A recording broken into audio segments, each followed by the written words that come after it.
नमस्कार मित्रों, एक बार फिर से नए वीडियो के साथ हम हाजिर हैं। शिक्षा मनोविज्ञान के टॉपिक वाइज सीरीज के अंतर्गत शिक्षा मनोविज्ञान का अर्थ, परिभाषा एवं विकास एवं उसकी जो उपयोगिता है शिक्षक एवं बालक के लिए, उसके ये पार्ट 2 है।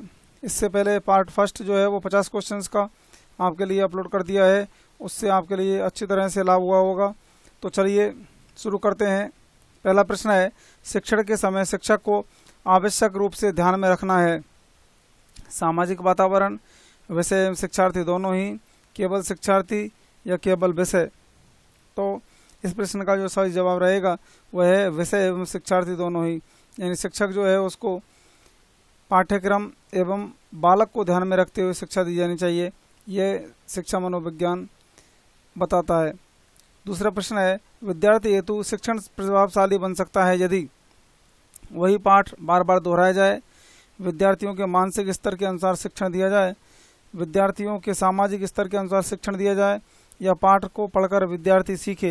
तो कौन सा शिक्षण प्रभावशाली बन सकता है?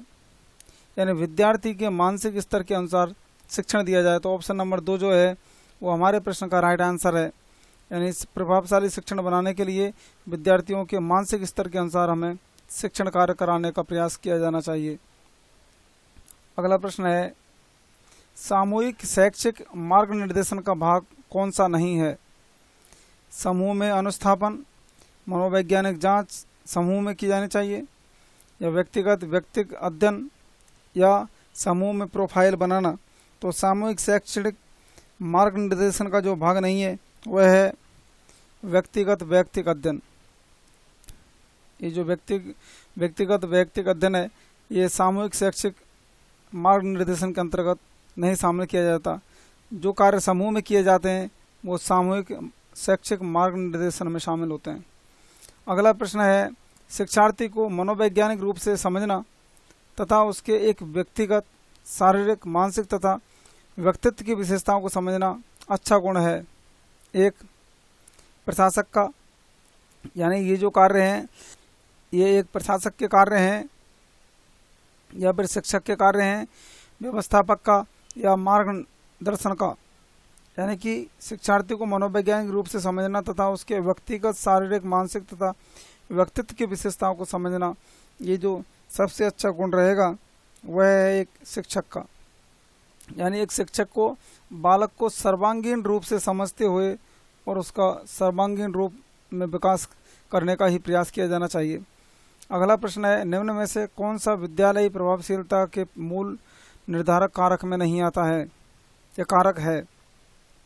विद्यालय प्रभावशीलता के मूल निर्धारक कारक कौन कौन से हैं? पाठ्यचर्या, शिक्षक, प्रबंध तंत्र या उपर्युक्त सभी। तो इसमें ये जो उपर्युक्त सभी है ये इस प्रश्न का राइट आंसर रहेगा। यानी विद्यालय की प्रभावशीलता को बढ़ाने में पाठ्यचर्या, शिक्षक एवं प्रबंध तंत्र जो हैं वो मूल निर्धारक कारक हैं। इसके अलावा विद्यालय की जो प्रभावशीलता है उसको देखते हैं। औपचारिक शिक्षण का जो सर्वोत्तम स्थान है वह है विद्यालय। विद्यालय एक ऐसा विशिष्ट वातावरण है जहां बालक का चहुमुखी यानी सर्वांगीण विकास किया जाता है। विद्यालय जो कि एक सभ्य समाज का निर्माण करता है, उसका मानवीय तथा भौतिक ढांचा ऐसा होना चाहिए जो छात्रों में आदर्श, नागरिकता, स्व अनुशासन, नेतृत्व गुणों तथा विभिन्न कौशलों का विकास करने में समर्थ हो।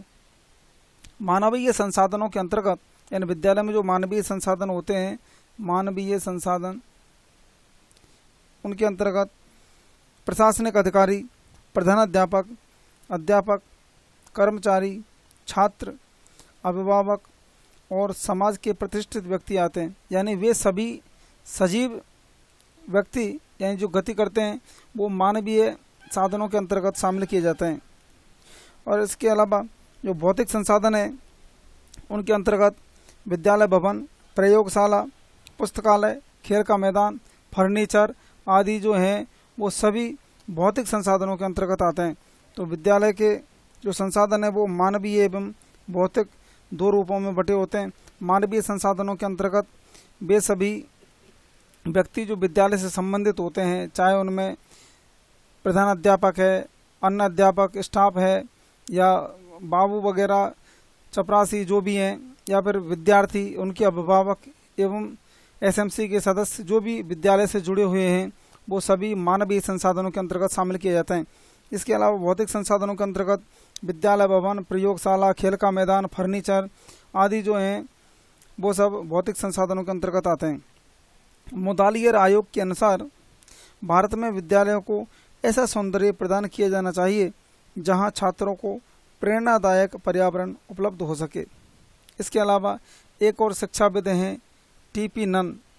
टीपी नन जो हैं वो कहते हैं, टीपी नन के अनुसार एक राष्ट्र के विद्यालय उसके जीवन के अंग हैं जिनका विशेष कार्य है उनकी आध्यात्मिक शक्ति को दृढ़ बनाना, उसकी ऐतिहासिकता की निरंतरता को बनाए रखना, उसकी भूतकाल की सफलताओं को सुरक्षित रखना और उसके भविष्य की गारंटी करना।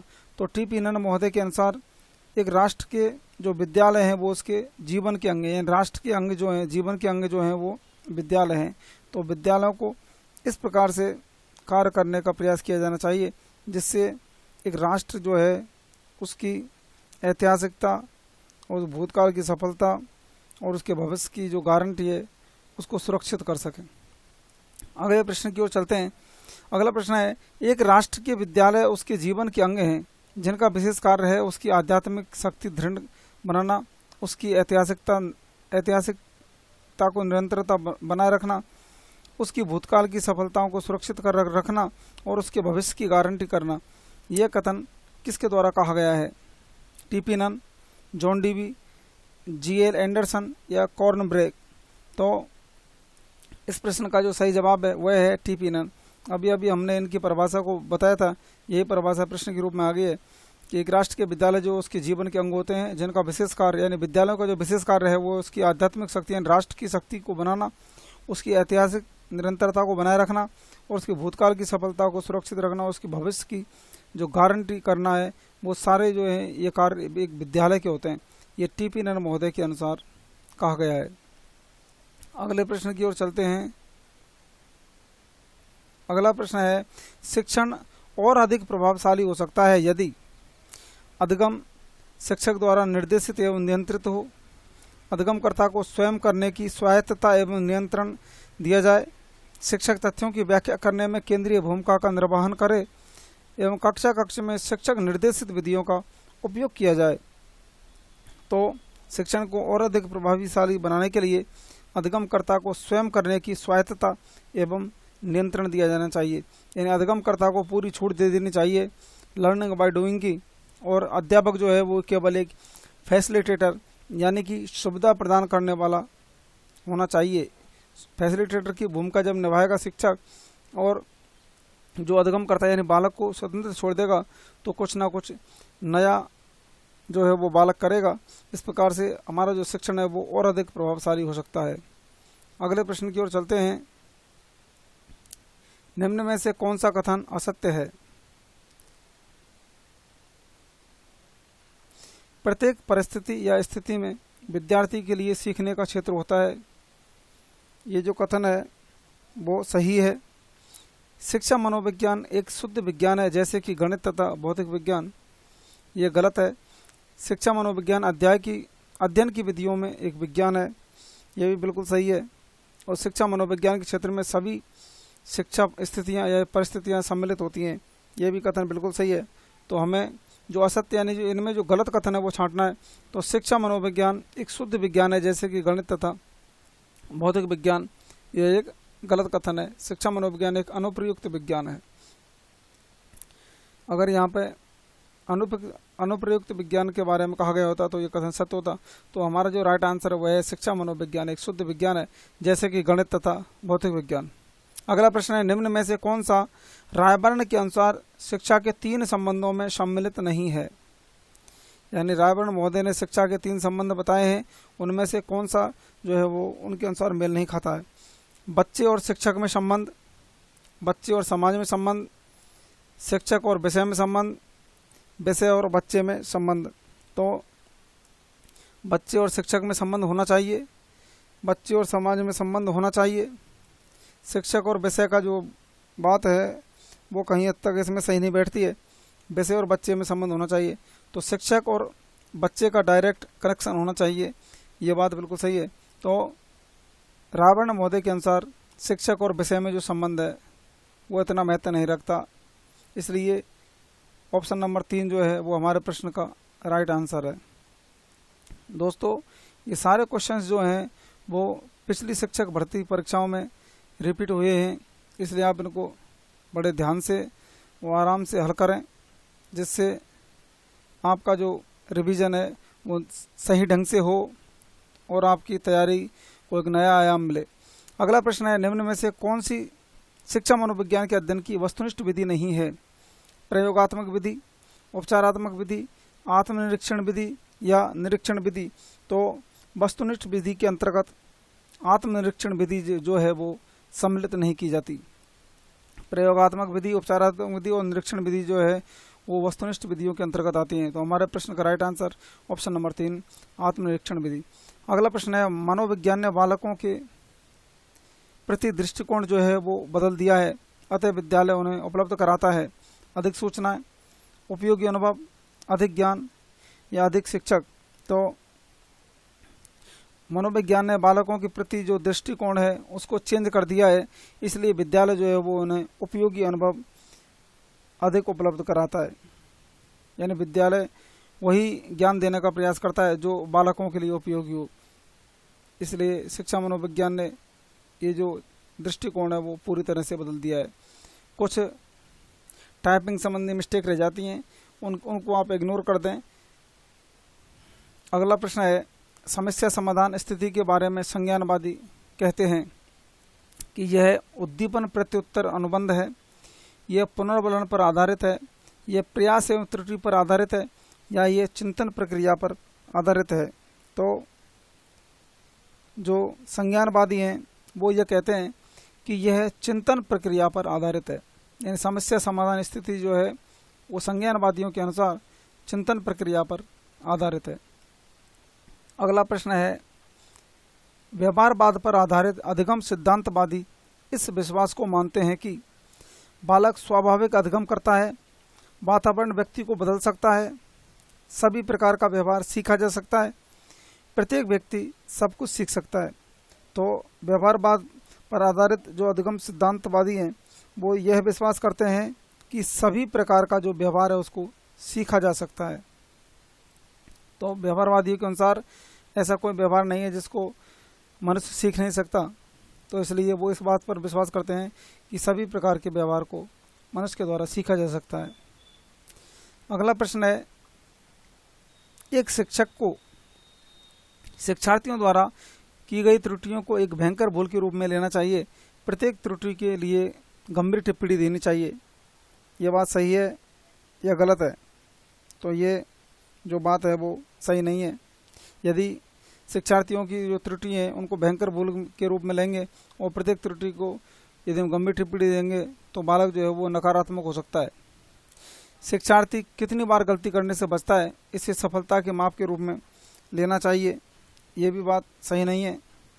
जब शिक्षार्थी विचारों को संप्रेषित करने की कोशिश कर रहे हो तो उन्हें ठीक नहीं करना चाहिए। ये बात यहाँ पर जो है वो सही नहीं बैठती है। व्याख्यान पर अधिक ध्यान देना चाहिए और ज्ञान के लिए आधार उपलब्ध कराना चाहिए। यहाँ पर जो सबसे बड़ी बात है कि एक शिक्षक जो है उसको ये काम करना चाहिए, ये काम जो है वो करना चाहिए, लेकिन जब शिक्षार्थी विचारों को संप्रेषित करने की कोशिश कर रहे हो तो उन्हें ठीक नहीं करना चाहिए। ये काम जो है उनको नहीं करना चाहिए। विचार जो बालक दे रहा है उनको उसे निरंतर रूप से ठीक करना चाहिए। उन्हें बताना चाहिए कि इस प्रकार से ये नहीं, ये होना चाहिए, जिससे जो बालक है वो अपनी त्रुटियों को सुधार सके और एक अच्छा और प्रभावशाली वक्ता और एक अच्छा अधिगमकर्ता बालक बन सके। अगला प्रश्न है, प्रशिक्षण एवं अभ्यास संबंधित हैं संज्ञानात्मकवाद से, व्यवहारवाद से, निर्मितवाद से या उपरोक्त में से कोई नहीं? तो प्रशिक्षण एवं अभ्यास जो संबंधित हैं वो व्यवहारवाद से संबंधित हैं। यानी प्रशिक्षण एवं अभ्यास के द्वारा ही निरंतर रूप से कोई भी मनुष्य अपने व्यवहार को सुधार सकता है। तो प्रशिक्षण एवं अभ्यास का संबंध जो है वो व्यवहारवाद से है। अगला प्रश्न है, निम्न में से समस्या समाधान को क्या बाधित नहीं करता? अंतर्दृष्टि, मानसिक प्रारूपता, मोर्चाबंदी या निर्धारण। तो समस्या समाधान को जो है वो मोर्चाबंदी बाधित नहीं करती। मोर्चाबंदी से समस्या समाधान का कोई संबंध नहीं होता है। अंतर्दृष्टि, मानसिक प्रारूपता एवं निर्धारण जो है वो समस्या समाधान को प्रभावित करते हैं। अगला प्रश्न है, मनोविश्लेषण सिद्धांत का प्रतिपादन किसने किया?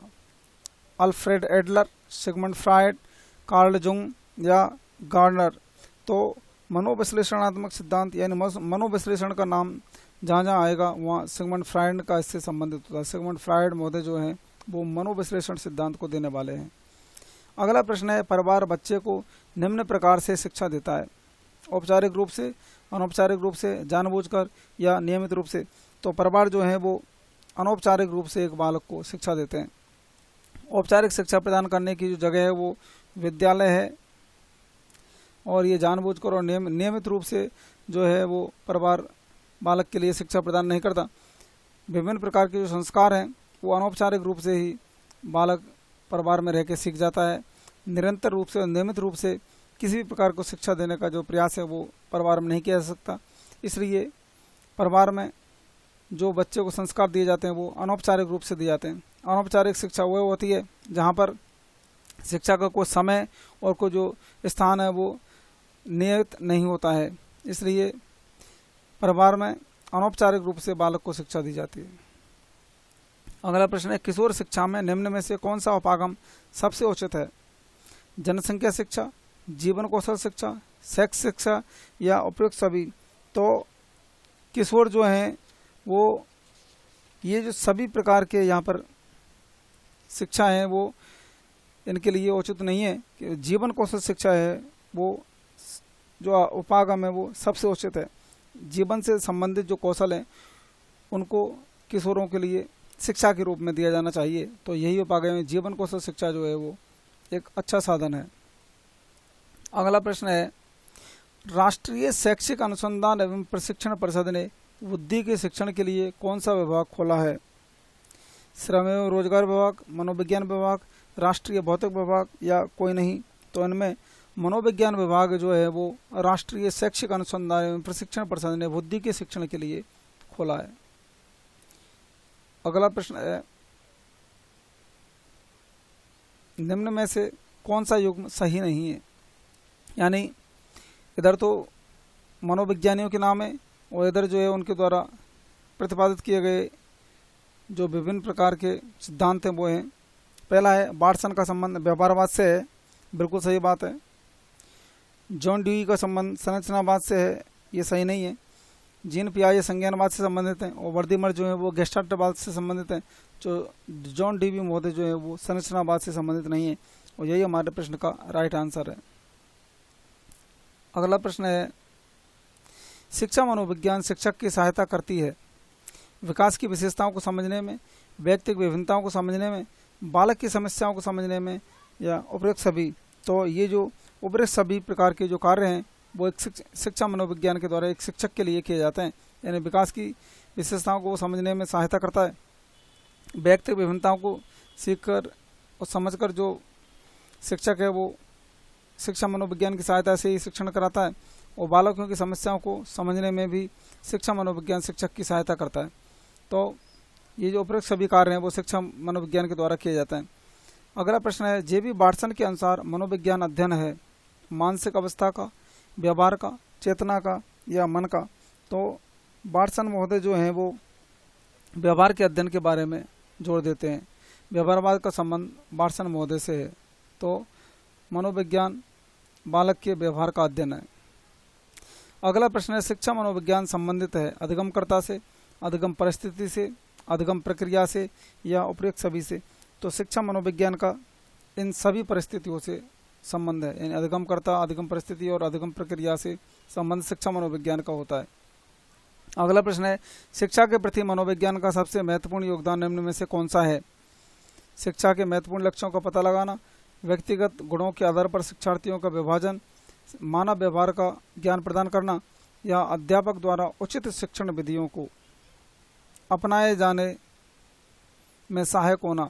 तो शिक्षा मनोविज्ञान यानी शिक्षक के प्रति मनोविज्ञान का जो सबसे महत्वपूर्ण योगदान है वह है अध्यापक द्वारा उचित शिक्षण विधियों को अपनाए जाने में सहायक होना। यानी शिक्षण विधियाँ निरंतर रूप से चेंज की जाती हैं अध्यापक के द्वारा, वो शिक्षा मनोविज्ञान यानी मनोविज्ञान का ज्ञान उसको जितना होगा वह उतनी ही शिक्षण विधियों का प्रतिपादन और प्रयोग कर सकेगा। अगला प्रश्न है, निम्न में से कौन सी समस्या शिक्षा मनोविज्ञान के क्षेत्र में आती है? शिक्षा मनोविज्ञान में का जो क्षेत्र है उसके अंतर्गत कौन सी समस्या आती है? शिक्षकों की अनुपस्थिति, शिक्षा के गिरते स्तर, विद्यालयों में बच्चों का कम होना या शैक्षणिक पिछड़ापन। तो इनमें से जो कौन सी समस्या है जिसको शिक्षा मनोविज्ञान के अंतर्गत शामिल किया जाता है? तो बच्चों का जो शैक्षणिक पिछड़ापन है वो शिक्षा मनोविज्ञान से संबंधित है। अगला प्रश्न है, निम्न में से कौन मनोवैज्ञानिक नहीं है? यानी तीन तो मनोवैज्ञानिक हैं लेकिन एक जो है वो मनोवैज्ञानिक नहीं है, जॉन डीबी, वाटसन, हॉल या स्किनर। तो जॉन डीबी महोदय जो है वो एक मनोवैज्ञानिक नहीं है बल्कि एक शिक्षाविद है। अगला प्रश्न है, समग्रता के सिद्धांत के प्रवर्तक हैं आर.एम. गेने, बर्दिमर एवं अन्य, बी.एस. ब्लूम या बी.एफ. स्किनर। तो समग्रता के सिद्धांत यानी कि गेस्टाल्टवाद के जो प्रवर्तक हैं वो हैं बर्दिमर एवं अन्य। समग्रता यानी गेस्टाल्टवाद जो है वो किसी भी चीज़ को समग्रता यानी पूर्ण रूप में देखता है, इस समग्रता को ही गेस्टाल्टवाद कहा जाता है। तो गेस्टाल्टवाद के जो प्रवर्तक हैं वो बर्दिमर एवं अन्य हैं। अगला प्रश्न है, मूल प्रवृत्ति का सिद्धांत देने वाले हैं। मूल प्रवृत्ति का जो सिद्धांत दिया था वो किसने दिया था? मैकडूगल ने, थॉर्नडाइक ने, साइमंड्स ने या एडलर ने। तो मूल प्रवृत्ति का नाम जहाँ आएगा वहाँ उसका संबंध होता है मैकडूगल से। तो मूल प्रवृत्ति का सिद्धांत देने वाले थे मैकडूगल। अगले प्रश्न की ओर चलेंगे, छात्र के असामान्य व्यवहारों के अध्ययन के लिए निम्न में से किस प्रणाली का प्रयोग सही है? अंतर्दर्शन प्रणाली का, व्यक्ति इतिहास प्रणाली का, समाज मिति प्रणाली का या विकासात्मक प्रणाली का। तो असामान्य व्यवहारों के अध्ययन के लिए जो प्रणाली है उसमें सबसे ज़्यादा जो उपयोग आती है वह है व्यक्ति इतिहास प्रणाली। व्यक्ति का जो इतिहास है जो स्वयं के द्वारा बताया जाता है वो असामान्य व्यवहारों के अध्ययन के लिए सबसे अधिक उपयोगी प्रणाली है। अगला प्रश्न है, लिंडग्रेन के अनुसार शिक्षा मनोविज्ञान का नाभीय केंद्रीय क्षेत्र नहीं है। अधिगमकर्ता, अधिगम विषय वस्तु, अधिगम प्रक्रिया या अधिगम परिस्थिति। तो लिंडग्रेन के अनुसार शिक्षा मनोविज्ञान का नाभीय केंद्रीय क्षेत्र जो है वो अधिगम विषय वस्तु नहीं है। अगला प्रश्न है, निम्न में से कौन सा वाद शिक्षा मनोविज्ञान नियम पर आधारित है? निम्न में से कौन सा वाद शिक्षा मनोविज्ञान नियम पर आधारित है? आदर्शवाद, प्रकृतिवाद, प्रयोगवाद या उपरोक्त में से कोई नहीं। तो इनमें जो प्रकृतिवाद है वो शिक्षा मनोविज्ञान के नियम पर आधारित है। अगला प्रश्न है, आत्मनिर्भरता शिक्षा का तात्कालिक उद्देश्य होना चाहिए। यह आदर्श वाक्य किसका है?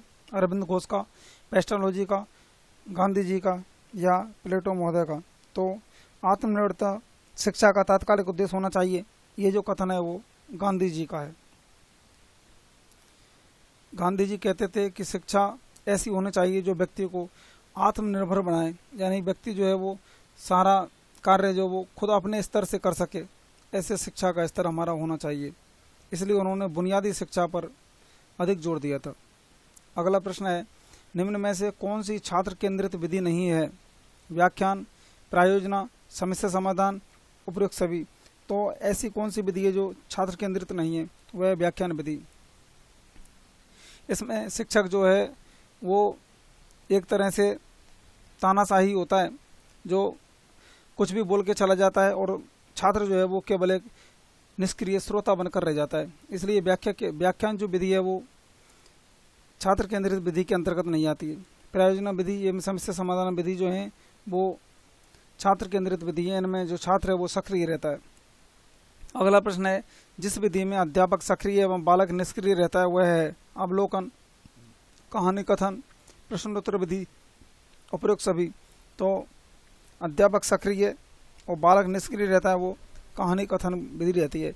इसको एक प्रकार से व्याख्यान विधि से संबंधित इससे किया जा सकता है कि व्याख्यान एवं कहानी कथन विधि जो है वो एक ही प्रकार की है, जो इनमें जो छात्र है वो एक निष्क्रिय यानी बालक जो निष्क्रिय श्रोता बनकर रह जाता है। अगला प्रश्न है, बाल मनोविज्ञान संबंधित है विकासात्मक अवस्था से, बालक की सामाजिक अंतक्रिया से, परिपक्वता एवं आनुवंशिक प्रभाव और उपयुक्त सभी। तो बाल मनोविज्ञान का जो संबंध है वो इन सभी परिस्थितियों से है, विकासात्मक अवस्था, बालक की सामाजिक अंतक्रिया, परिपक्वता एवं आनुवंशिक प्रभाव। दोस्तों ये टॉपिक वाइज क्वेश्चंस हैं, इसलिए आपको इन्हें हल करने में आसानी रही होगी, क्योंकि ये सभी प्रश्न एक ही टॉपिक से हैं, इसलिए आप इनमें अनुमान भी लगा सकते हैं कि इसका जो राइट आंसर है वो ये ऑप्शन होना चाहिए। लेकिन जब मिश्रित क्वेश्चंस आपके लिए आएंगे, यानी सभी जो टॉपिक हैं उनमें से क्वेश्चंस लिए जाएंगे, तो स्तर जो है वो हार्ड हो जाएगा। इसलिए आप इनको ध्यान से समझें और बड़े अच्छे ढंग से इनको आप हल करें, जिससे जब मिश्रित सीरीज आपके लिए आए तो उसमें कठिनाई नहीं हो और आप एग्जाम में आसानी के साथ इन क्वेश्चंस के जवाब दे सकें। अगला प्रश्न है, निम्न में से कौन सा उद्देश्य शिक्षा के सामाजिक उद्देश्यों के अंतर्गत नहीं आता है? सामाजिक कौशलों का विकास, नागरिकता की शिक्षा, समूह में समायोजन की क्षमता का विकास एवं संगीत अभिक्षमता का विकास। तो सामाजिक उद्देश्यों के अंतर्गत संगीत की अभिक्षमता का जो विकास है वो नहीं आता है। सामाजिक कौशलों का विकास करना चाहिए, नागरिकता की शिक्षा बालक के लिए दी जानी चाहिए और समूह में समायोजन की क्षमता का विकास भी बालक के अंतर्गत करना चाहिए। ये सभी सामाजिक उद्देश्यों के अंतर्गत आते हैं, लेकिन संगीत की अभिक्षमता जो है उसका सामाजिकता से इतना ज़्यादा संबंध नहीं होता। अगला प्रश्न है, जॉन डीबी ने कहा है कि विद्यालय एक विशिष्ट वातावरण है, विद्यालय एक साधारण वातावरण है, विद्यालय एक तकनीकी वातावरण है या विद्यालय एक अनौपचारिक वातावरण है। तो जॉन डीबी महोदय जो हैं वो कहते हैं कि विद्यालय एक विशिष्ट वातावरण है, यानी विद्यालय वह वातावरण बालक के लिए प्रदान करता है जिससे जो बालक है वो अपना सर्वांगीण विकास कर सके। अगले प्रश्न की ओर चलेंगे।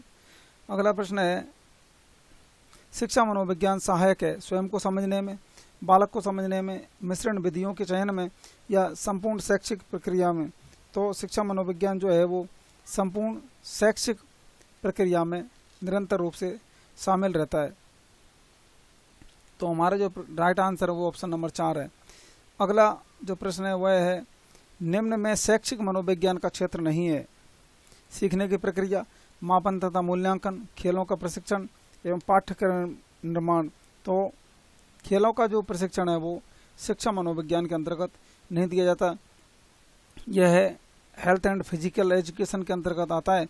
तो सीखने की प्रक्रिया, मापन तथा मूल्यांकन और पाठ्यक्रम निर्माण जो है वो शिक्षा मनोविज्ञान के ही क्षेत्र हैं और खेलों का जो प्रशिक्षण है वो शिक्षा मनोविज्ञान का क्षेत्र नहीं है।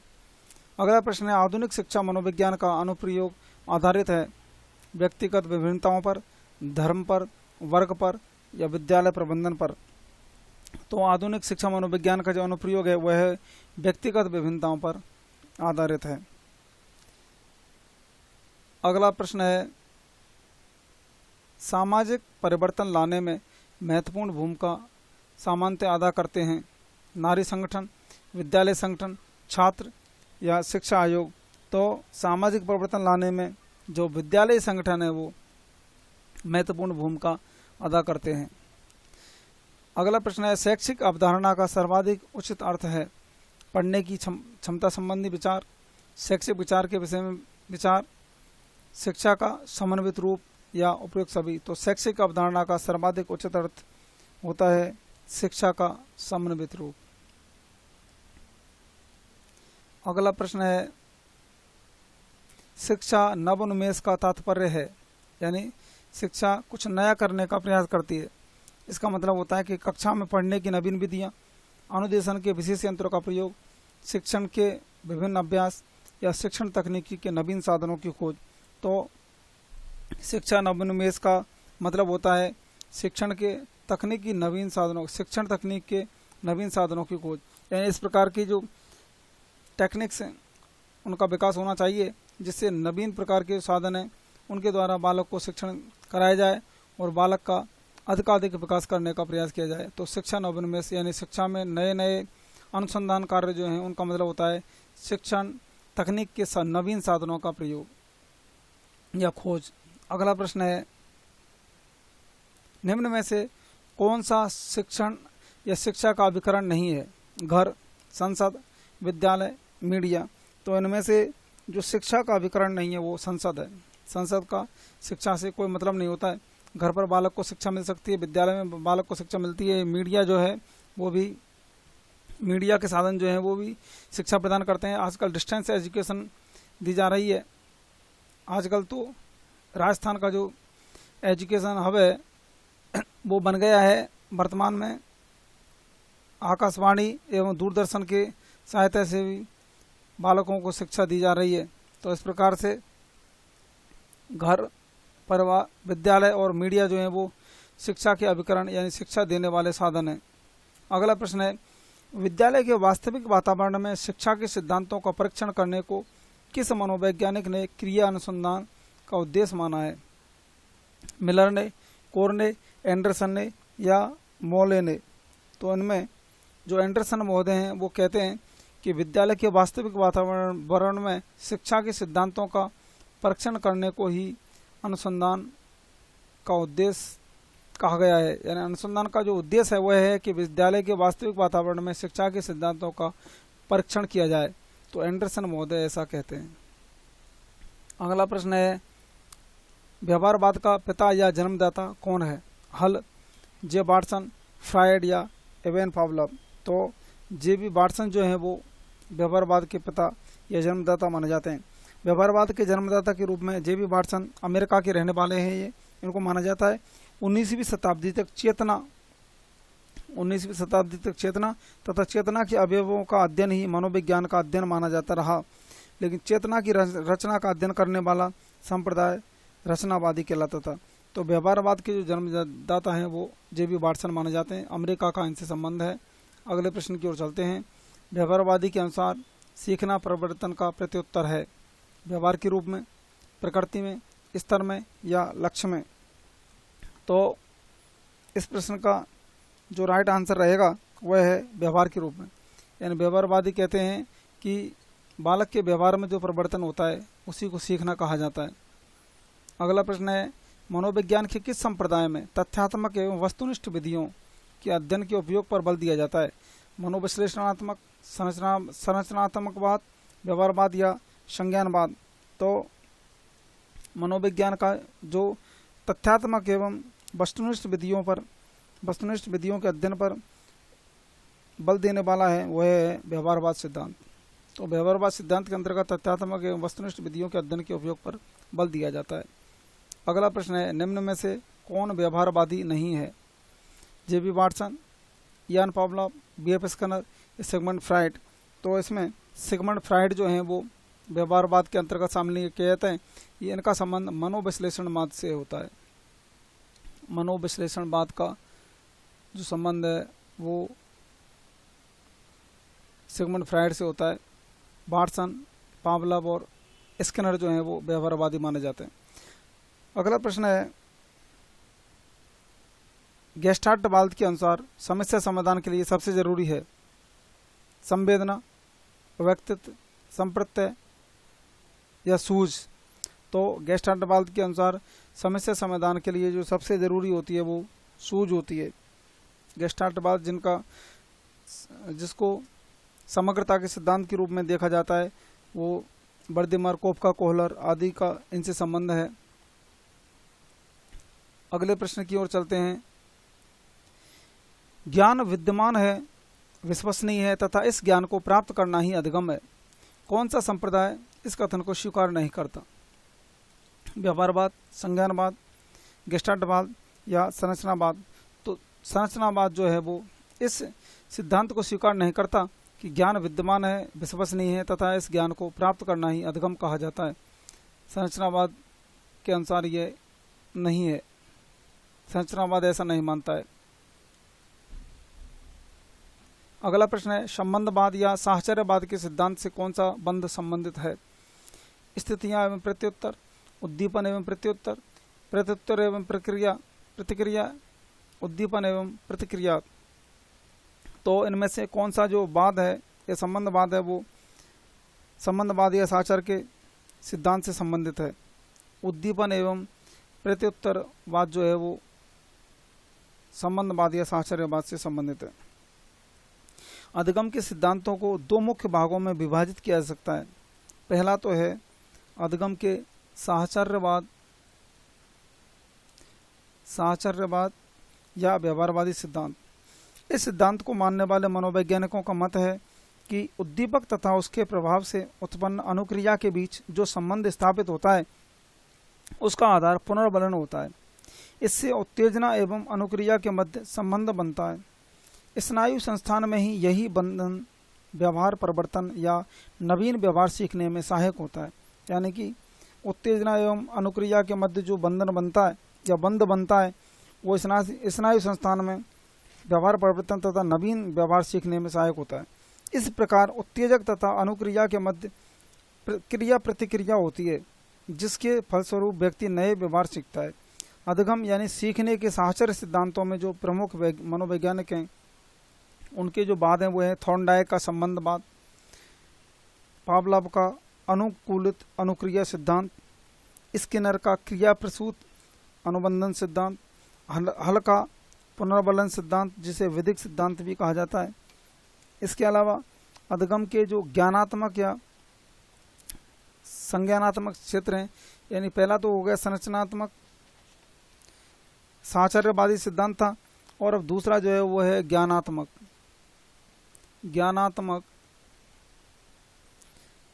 या संज्ञानात्मक जो सिद्धांत है वो है। इसके अंतर्गत साहचर्य सिद्धांत के प्रतिपादक मनोवैज्ञानिकों का मत है कि उत्तेजक तथा अनुक्रिया के मध्य व्यक्ति की वैयक्तिकता, उसकी इच्छाएं, भावनाएं, क्षमता, अभिरुचि, अभिवृत्ति, मूल्य, पूर्व अनुभव एवं प्रशिक्षण आदि जो हैं वो अनेक तथ्य हैं जो सीखने की क्रिया को प्रभावित करते हैं। यही कारण है कि एक ही उत्तेजक की स्थिति पर विभिन्न व्यक्ति भिन्न भिन्न प्रकार से अनुक्रिया करते हैं। इस सिद्धांत के प्रवर्तकों का मत है कि उत्तेजक तथा अनुक्रिया के मध्य का मन नियंत्रण का कार्य करता है। वह विभिन्न क्रियाओं तथा व्यवहारों को नियंत्रित करता है, निर्देशित करता है तथा उनमें परिवर्तन लाता है। इस सिद्धांत के मनोवैज्ञानिक सीखने वालों को एक गत्यात्मक शक्ति के रूप में मानते हैं। ज्ञानात्मक क्षेत्रीय सिद्धांतों में प्रमुख हैं कोहलर का अंतर्दृष्टि का सिद्धांत, कुर्तलेबन का क्षेत्रीय सिद्धांत, गेने एवं बांडुरा के सिद्धांत एवं टॉलमैन का साइंस सिद्धांत। वो जो हैं वो ज्ञानात्मक एवं संरचनात्मक सिद्धांत के अंतर्गत शामिल किए जाते हैं। अगला प्रश्न है मनोविज्ञान का कौन सा संप्रदाय मनोविज्ञान को विशुद्ध विज्ञान के रूप में स्थापित करने पर बल देता है? संज्ञानवाद, व्यवहारवाद, गेस्टाल्टवाद या निर्मितवाद। तो व्यवहारवाद जो है वो मनोविज्ञान को विशुद्ध विज्ञान के रूप में स्थापित करने पर बल देता है। अगला प्रश्न जो है वो है मनोविज्ञान के किस संप्रदाय ने वस्तुनिष्ठ एवं तथ्यों पर आधारित अध्ययन करने की बात कही है? मनोविश्लेषणवाद, संज्ञानवाद, व्यवहारवाद या संरचनावाद। तो वस्तुनिष्ठ एवं तथ्यों पर आधारित अध्ययन करने की जो बात है वो व्यवहारवाद करता है। अगला प्रश्न है प्रशिक्षण एवं अभ्यास संबंधित है, यानी प्रशिक्षण और अभ्यास का संबंध किस बात से है? संज्ञानवाद से, व्यवहारवाद से, निर्मितवाद से या उपरोक्त में से कोई नहीं। तो प्रशिक्षण एवं अभ्यास का जो संबंध है वो व्यवहारवाद से माना जाता है। अगला प्रश्न है गेस्टाल्ट का अर्थ होता है पूर्णाकार, संज्ञान, अंतर्दृष्टि या अनुबंधन। तो गेस्टाल्टवाद या गेस्टाल्ट का जो अर्थ होता है वह है पूर्णाकार या समग्रता भी इसे कहा जाता है, समग्रवाद भी इसे कहते हैं। गेस्टाल्टवाद के प्रवर्तक हैं, प्रतिपादक हैं स्किनर, बर्दिमर, पावलोव या फ्रायड। तो बर्दिमर महोदय जो हैं वो गेस्टाल्टवाद के प्रवर्तक हैं। इनका जो संबंध है वो जर्मनी से है। अगला प्रश्न है सूज के सिद्धांत का प्रतिपादन करने वाले मनोवैज्ञानिक थे? संरचनावादी, व्यवहारवादी, गेस्टाल्टवादी या प्रकारवादी। तो सूज समग्रतावाद जिसको गेस्टाल्टवादियों ने प्रतिपादित किया था, तो वे मनोवैज्ञानिक या वे वैज्ञानिक जो सूझ के सिद्धांत को प्रतिपादित करने वाले थे उनको गेस्टाल्टवादी कहा जाता था। अगला जो प्रश्न है वह है मनोविश्लेषण में जिसके अध्ययन पर बल दिया जाता है वह है संचेतना, अर्धचेतना, अचेतन या बहुचेतन। तो अचेतन के अंतर्गत इसको शामिल किया जाता है। इन अचेतनता पर ये सबसे ज़्यादा बल देते हैं मनोविश्लेषणवादी, जो सिगमंड फ्राइड का इनसे संबंध है। मनोविश्लेषण का मतलब सिगमंड फ्राइड। अगला प्रश्न है एक व्यक्ति के मनोवैज्ञानिक एवं भौतिक परिवेश समान होते हैं, ये विचार किसका है? मनोवैज्ञानिक एवं भौतिक परिवेशों को समान मानने वाले कृत्यवादी, संरचनावादी, एस.आर. साहचर्यवादी या गेस्टाल्ट फील्ड मनोवैज्ञानिक।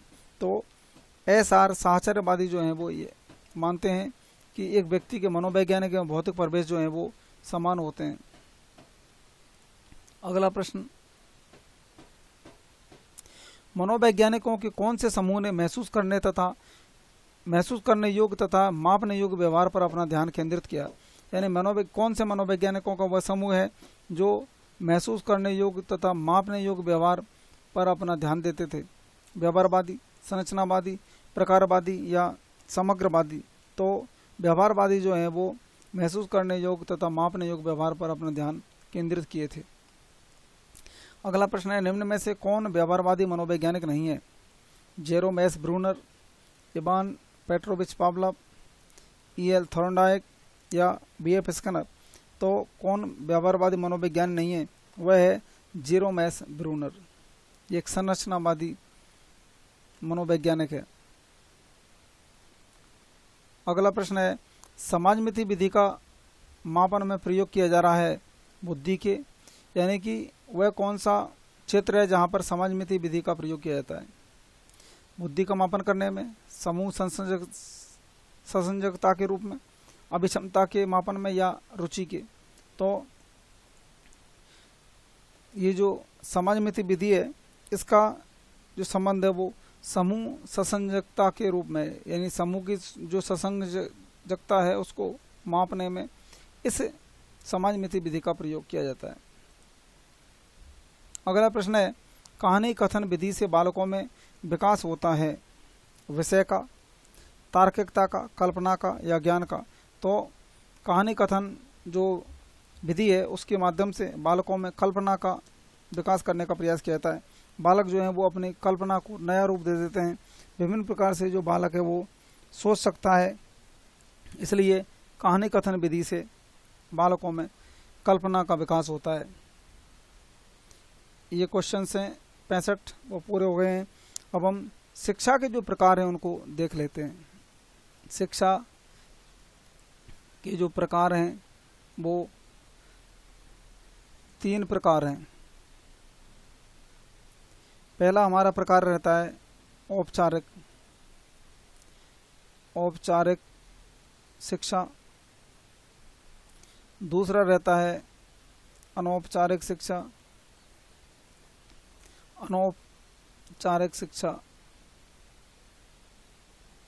और तीसरा रहता है हमारा निरौपचारिक शिक्षा का रूप। तो शिक्षा जो है वो 3 प्रकार से दी जाती है, औपचारिक, अनौपचारिक और निरौपचारिक। सबसे पहले हम देखते हैं औपचारिक के अंतर्गत क्या होता है।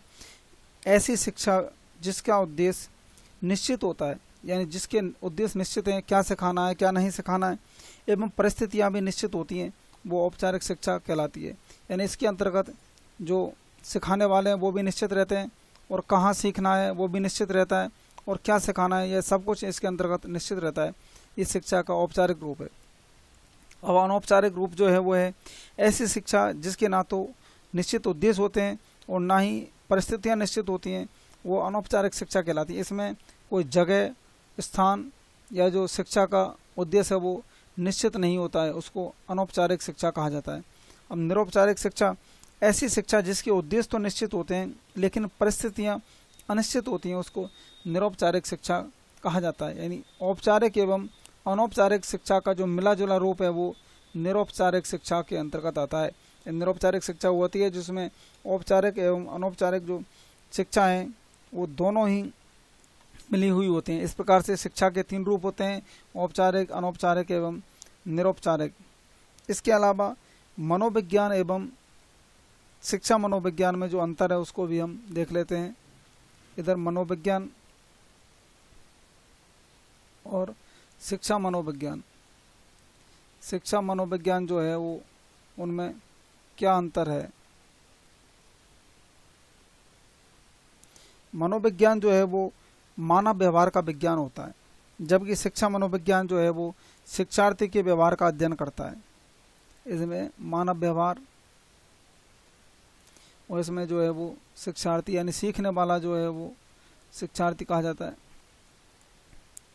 मानव एवं पशु दोनों के व्यवहारों का अध्ययन मानव, ये जो मनोविज्ञान है इसके अंतर्गत किया जा सकता है।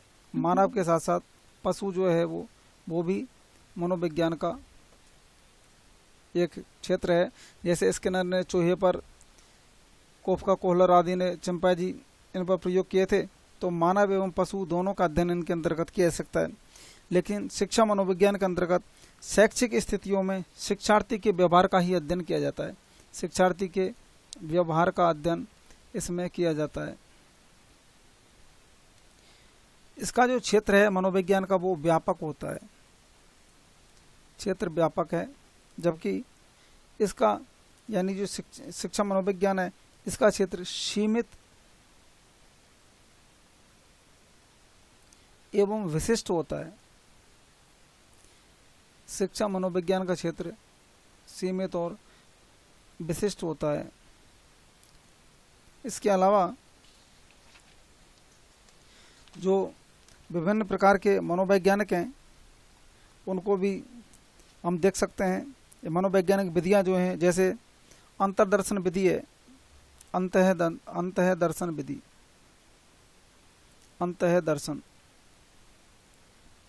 अंतर्दर्शन विधि जो है वो उसको देखते हैं कि इसके प्रवर्तक जो हैं वो बुंट, विलियम बुंट, तथा इसके जो शिष्य थे टिचनर महोदय जो विलियम बुंट के शिष्य थे, इनका संबंध जर्मनी से था। उन्होंने अंतर्दर्शन विधि का प्रतिपादन किया। इसके अंतर्गत यानी इस जो अंतर्दर्शन का अर्थ होता है वह है अंदर देखना या अंदर की क्रियाओं को देखना। अंतःकरण यानी मन का निरीक्षण एवं विश्लेषण कर विचारों, भावनाओं एवं कल्पनाओं का निरीक्षण एवं विश्लेषण करता है। यानी मनोविज्ञान की सबसे प्राचीनतम विधि इसको माना जाता है। इस विधि को आत्मनिरीक्षण विधि भी कहा जाता है, क्योंकि व्यक्ति स्वयं अपनी मानसिक क्रियाओं का अध्ययन करता है। तो अंतर्दर्शन का जो दूसरा नाम है वो आत्मनिरीक्षण विधि भी है। आत्मनिरीक्षण यानी स्वयं का निरीक्षण करना, अंतर्दर्शन या आत्मनिरीक्षण विधि विलियम बुंट एवं टिचनर ने इसका आविष्कार किया। अगली जो विधि है बहिर्दर्शन विधि। बहिर्दर्शन विधि, इसके जो प्रवर्तक हैं वो जे.बी. वाटसन है। वाटसन महोदय ने बहिर्दर्शन विधि का जो प्रतिपादन किया था, इनको व्यवहारवाद का जनक माना जाता है। व्यवहारवाद के जनक।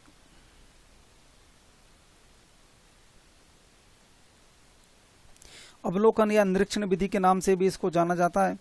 इस बहिर्दर्शन विधि में दूसरे लोगों के व्यवहारों का अवलोकन किया जाता है। अंतर्दर्शन जो विधि है उसमें स्वयं का ही अध्ययन किया जाता है, जबकि बहिर्दर्शन विधि में दूसरों के व्यवहारों का अध्ययन किया जाता है। जे.बी. वाटसन ने इसका प्रतिपादन किया था। अगली जो विधि है वह है जीवन वृत्त विधि। जीवन वृत्त विधि, जीवन वृत्त विधि, इसे केस हिस्ट्री मेथड भी कहा जाता है। Case history method.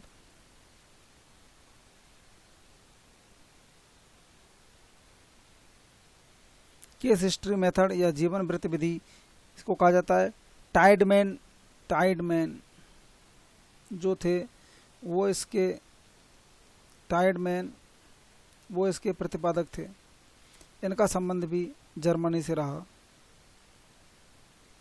टाइडमैन जीवन वृत्त विधि केस हिस्ट्री मेथड के प्रतिपादक जर्मनी के रहने वाले। इस विधि में सर्वाधिक प्रयोग चिकित्सा के क्षेत्र में किए गए थे, या सर्वाधिक इसका जो प्रयोग है वो चिकित्सा के क्षेत्र में किया जाता है। वर्तमान में शिक्षा के क्षेत्र में इस विधि का अधिकतम प्रयोग किया जाने लगा है। इस विधि का प्रमुख उद्देश्य व्यक्ति के किसी विशिष्ट व्यवहार के कारण की खोज करना है, यानी कोई व्यक्ति विशिष्ट प्रकार का जो व्यवहार है वो क्यों कर रहा है, इसका कारण जो खोजा जाता है वो जीवन वृत्ति यानी केस हिस्ट्री विधि में खोजा जाता है। अगली जो विधि है वह है मनोविश्लेषणात्मक विधि। मनोविश्लेषणात्मक विधि। मनोविश्लेषणात्मक विधि, इसके जो प्रतिपादक हैं वो हैं सिगमंड फ्रायड। फ्रायड महोदय जो हैं वो इसके प्रतिपादक हैं और ये ऑस्ट्रिया के रहने वाले थे। ऑस्ट्रिया के रहने वाले। इसके अंतर्गत व्यक्ति के अचेतन मन का अध्ययन किया जाता है। अचेतन मन का संबंध इस विधि से होता है। व्यक्ति के अचेतन मन का अध्ययन इसके अंतर्गत होता है मनोविश्लेषणात्मक विधि के अंतर्गत, जिसको साइको एनालिटिक मेथड भी कहा जाता है। सिगमंड फ्रायड जो ऑस्ट्रिया के रहने वाले थे वो इसके प्रतिपादक रहे। अगली जो विधि है वह है प्रश्नावली विधि। प्रश्नावली विधि। प्रश्नावली वुडवर्थ महोदय जो हैं वो इसके प्रतिपादक थे। वुडवर्थ, जिनका संबंध अमेरिका से था, अमेरिका के रहने वाले थे वुडवर्थ। इस विधि का जो उपयोग है वो एक ही समस्या संबंध में विभिन्न व्यक्तियों के विचार जानने के लिए किया जाता है।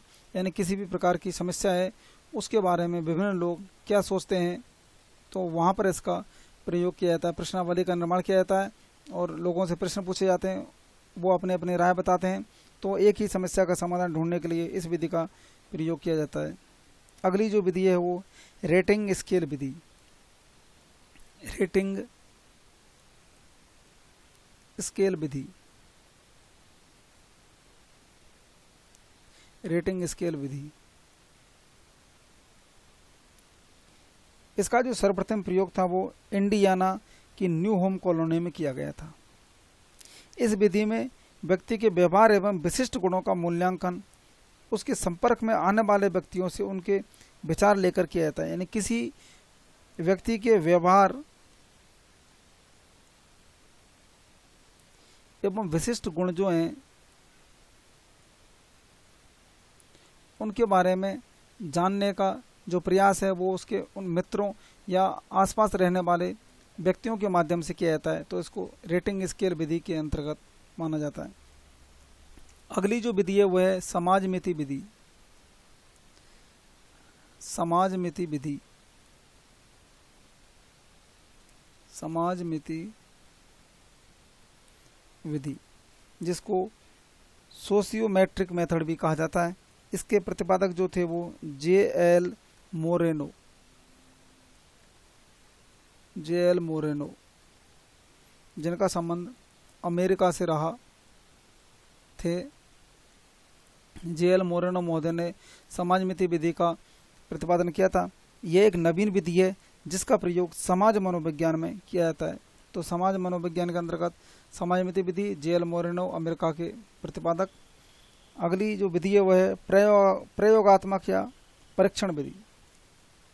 प्रयोगात्मक या जिसे परीक्षण मेथड भी कहा जाता है, एक्सपेरिमेंटल मेथड। इसके जो प्रतिपादक थे वो विलियम बुंट, जर्मनी के रहने वाले बुंट महोदय ने इस विधि का आविष्कार किया था। इस विधि में चरों या घटनाओं के मध्य संबंधों का पता लगाया जाता है। संबंधों का पता लगाने के लिए इसका उपयोग किया जाता है प्रयोगात्मक विधि का। अब इसके अलावा जो प्रमुख शब्द हैं उनकी जो उत्पत्ति है या क्या अर्थ हैं उनको देख लेते हैं। जैसे शिक्षा, एजुकेशन, एजुकेशन जो शब्द है वो कहाँ से आया, इसका क्या अर्थ है। इसमें ये लैटिन भाषा का एक शब्द है जिसमें ई प्लस ड्यूको, ई प्लस ड्यूको, ई का मतलब होता है अंदर से, अंदर से, और ड्यूको का मतलब है आगे बढ़ाना, आगे बढ़ाना। तो लैटिन भाषा का जो ई प्लस ड्यूको है वो इसका एक अर्थ माना जाता है। इसके अलावा एडुकेयर यानी एजुशेयर जो हैं वो भी इसके अंतर्गत माने जाते हैं, उनका भी अर्थ वही है, बढ़ाना या विकसित करना। तो ये था आज का वीडियो दोस्तों, अंत तक बने रहने के लिए धन्यवाद। आगे हमारे वीडियोज़ के लिए नए नए जो वीडियोज़ है वो आते रहेंगे, आप हमसे जुड़े रहें। लाइक कमेंट और शेयर ज़रूर करें, इसका कोई पैसा नहीं लगता है। लाइक कमेंट करने से हमको पता लगता है कि आप लोग हमारे वीडियोज़ को निरंतर रूप से देख रहे हैं, और अन्य वीडियो को देखने के लिए आई बटन पर क्लिक करके हमारे सारे वीडियो देख सकते हैं, प्लेलिस्ट में जाके देख सकते हैं। तो धन्यवाद दोस्तों।